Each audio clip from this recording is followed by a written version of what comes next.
What's up, people? Welcome back to FMall Pod.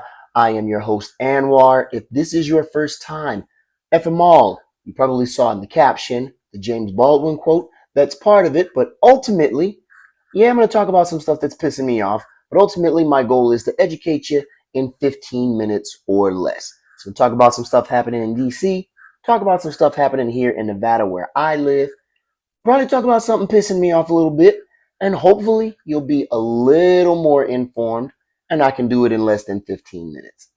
That stated, welcome, get comfortable, not too comfortable because we only got 15 minutes, and let's get to it. So, we just had Easter pass for those who celebrate. I'm kind of like the Grinch. Yeah, I'm gonna keep it all the way real. I am not a big Easter person. Uh, I do love that the sweet tart jelly beans are on sale. So I do like that part, but that's pretty much all you're all you're gonna get out of me. I really dislike people, and I really can't stand hypocrites. Like if I'm keeping it all the way real, and to me, Easter and Christmas. So I'm gonna talk about this again in December, but they're the times of year when people get together to declare that they are, in my opinion, collectively and competitively full of shit. I mean, that's really it. And before we get too far into it, I need to remind all of you I used to be a preacher. So I know the good book, I know the story. So it's not as though I'm ill informed or misinformed at all. I'm pissed off a lot of the time because I took this shit very, very seriously. And I was always surrounded by people who didn't and don't. Usually the people that hop in my comments with their fake ass outrage. So you should probably keep that to yourself. Miss me with the outrage. I don't really give a fuck. Matter of fact, wrote a poem about it. You want to hear it? Here you go. Roses are red, shamrocks are green, and I don't remember asking you a goddamn thing.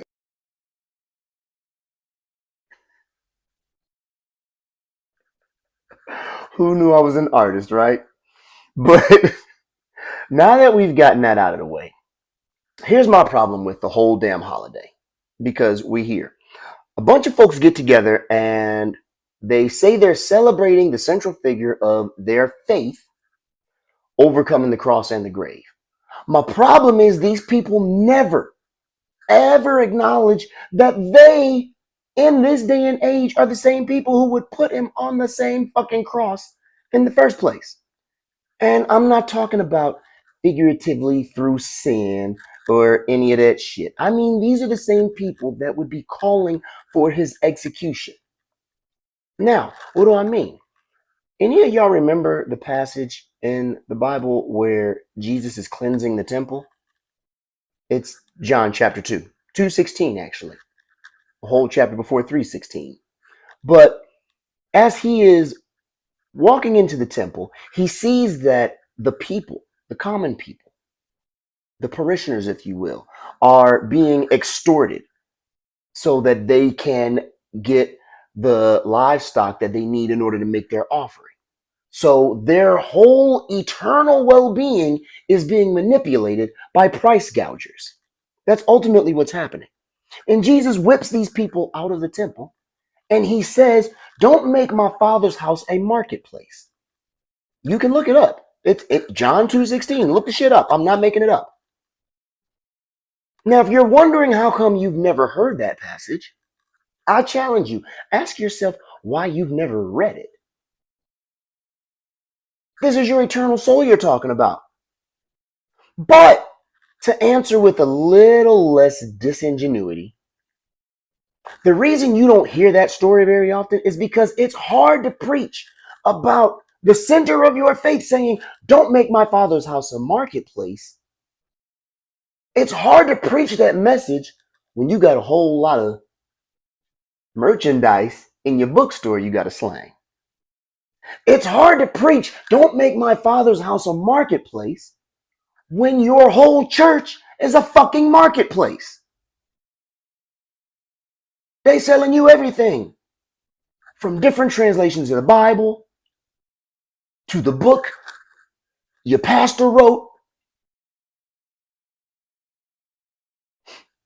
to the fucking coffee. Like it's all a grift. These are the same merchants and ministers who would have put him on the cross all those years ago. Tell me where the lie is. I'll wait.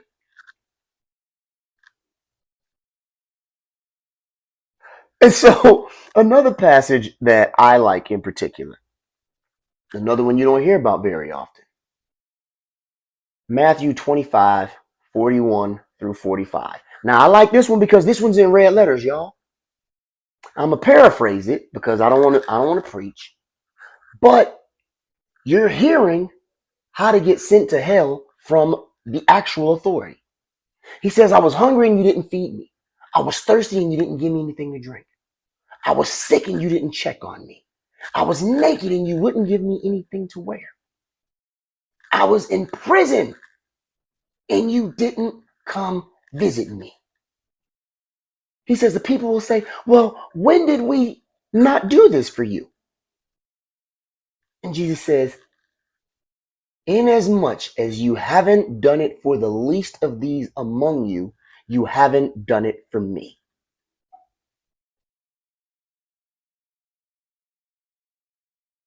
And this is why I hate these holidays so much. Because at no point does anyone take any of this stuff seriously. We can get together and have eggs and all that and candy and all that and we celebrate. But at no point do any of you live the actual human shit that's in the book. It's all a grift. And when you see that, you start to get a little angry. Or at least I did. But hey, enjoy those eggs, I guess. Speaking of eggs, Congress heads back to session in DC this week. And they're expected to instantly get back to work trying to ram these tax cuts through. The reason this matters is they're doing it again at the expense of rising prices, at the expense of cutting programs like Medicaid, VA benefits, people's food. And I harp on this stuff because I don't think a lot of you realize what's really at stake here. But Donald Trump, he said that he was going to bring prices down on day one. Easter Sunday was day 90, y'all. Prices kept going up, are still going up, especially on eggs. And these motherfuckers had 30,000 eggs at the White House.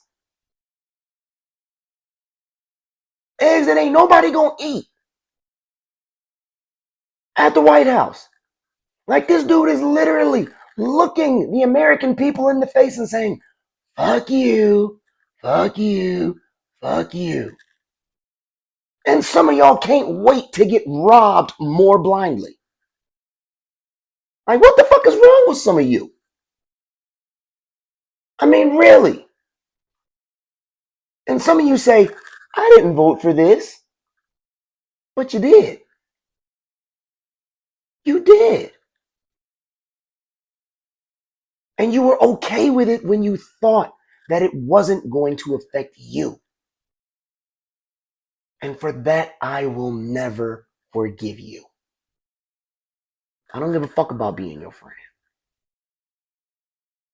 You chose this because you were okay with it happening to everyone but you.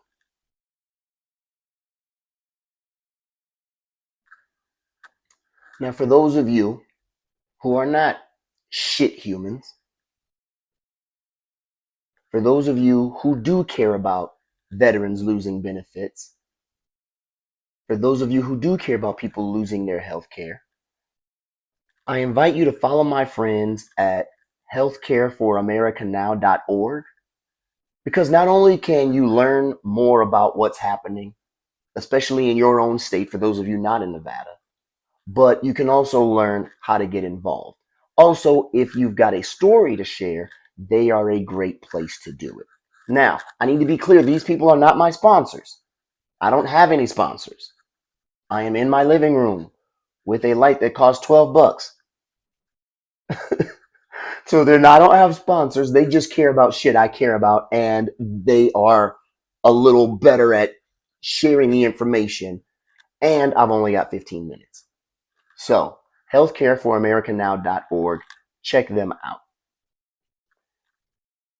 That stated, here in Nevada, our ledge session is headed into, I guess you could call it the third trimester. We got about a month and some change left. And so in the coming weeks, there are more bills that are going to be passing out of their original houses, heading over to the other house. So in Nevada, it's the state assembly over to the Senate over to the assembly. Some bills are going to make it, some bills are not. Of course, even after they pass both houses, they still have to be signed into law by the governor. And I am still not holding my breath on anything when it comes to housing. Speaking of housing, in this coming week, there are some bills that are going to be heard. One in particular is regarding habitability. So that is expected to be heard again at some point during this coming week. That stated, I want you to follow my friends at Nevada Megaphone. You can follow them on Facebook. You can follow them on Instagram. You can follow them on TikTok. You can even follow them on the app that used to be the Bird app, and now it's an X or whatever the fuck that dude is doing this week. But they are great at putting out a lot of information around the bills that are still in the legislature, and also bills that are not going to make it out of said committees or their respective houses. So follow those guys because they've got a wealth of information when it comes to what's happening here in Nevada. That stated, also, they will help you get involved when bills you care about are actually being heard. They can show you how to call in and actually give testimony. So your voice is being heard in the truest sense of the term because you actually get to plead your case, so to speak, before members of the state legislature. So follow my friends at Nevada Megaphone for more information on that. That stated, y'all, before I get out of here, those of you who know me know that I occasionally try my hand at stand-up comedy. And next week, I will actually be in Youngstown, Ohio for their stop in the World Series of Comedy. So if you are in that area and you happen to be watching this, come say hi. It would be nice to meet some people. That stated, it is about time for me to get out of here. I want to thank you guys again for tuning in. Have a great week, and I'll see y'all next time.